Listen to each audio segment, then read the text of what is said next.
These people are trying to extort from me, a human being, with all the same rights that they claim for themselves. A behavior pattern, a thought pattern, and an outlook on history which I will not adopt. The Canadian Criminal Code is very clear about that. To extort means to force somebody to do something which he does not want to do. And when I pointed that out to the police and to the prosecutors, because it is politically incorrect, I got the short shrift. Well, that was before the internet. 70 million people are waiting to be informed.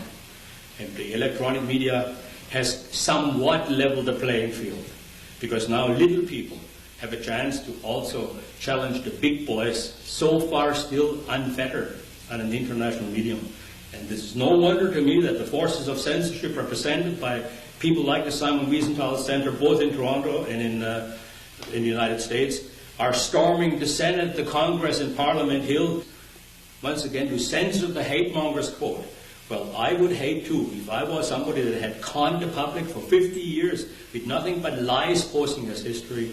I would also be hating the message of truth. The previous year, Ernst Zundel had met a California-based ethnic novelist at the Institute for Historical Review's 10th International Convention. Ingrid Remlin, also of German ancestry, had experienced World War II as a refugee child from the Ukraine. One really doesn't quite know whether one should have begun the book by your life in South America to get a better perspective. And I'd like to do this in this interview because it, in a way, introduces you. It's such an incredible tale that things like these only normally happen to heroines in fictitious accounts of long-forgotten histories. Yes. In your case, it's basically looking at your life and your world through your own eyes. When they met, Ingrid made a living as a freelance writer and convention speaker. She had never heard of Holocaust revisionism before, and the convention was her first exposure to an alternate interpretation of German history. Zundel invited her to come to Canada and see his outreach operation. At that time, they barely knew each other, but that was soon to change.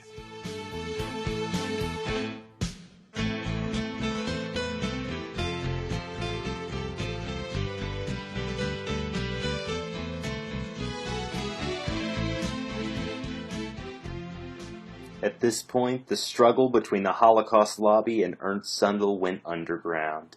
The street mob was mobilized against him. There were numerous demonstrations outside the Zundel house, during which paint bombs and plastic bags with feces were hurled against the building. Toronto police warned Zundel that a price of $800 was set on his head.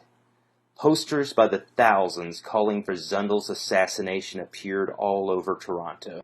These posters showed his face in the crosshairs of a rifle, giving his address and instructions on how to build a cocktail bomb. What these people are hearing is not to their liking, and it's designed to be not to their liking, because they are not nice people. They are not nice people. Today is Siege Day, Demonstration Day at the Voice of Freedom. What we have outside our building is a demonstration by a motley crew. These are what they call the anti-racist activists, which were financed by the Metro Toronto City Council to the tune of $8,000.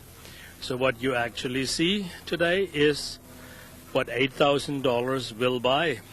State-financed intimidation. They announced on their posters they're going to have a kosher barbecue.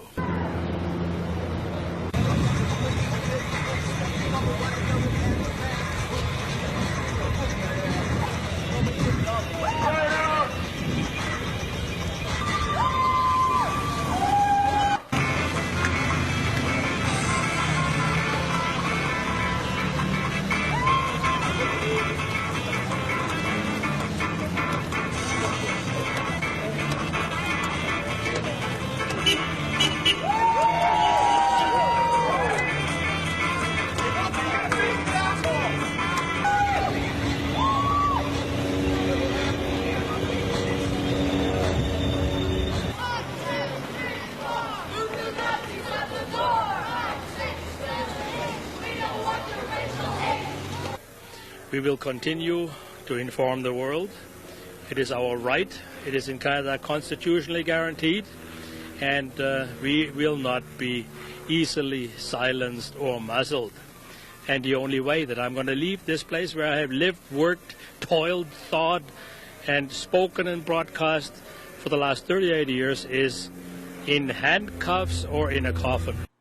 On May 8, 1995, on the 50th anniversary of Germany's surrender to the Allies, ending World War II, the Zundel house went up in flames.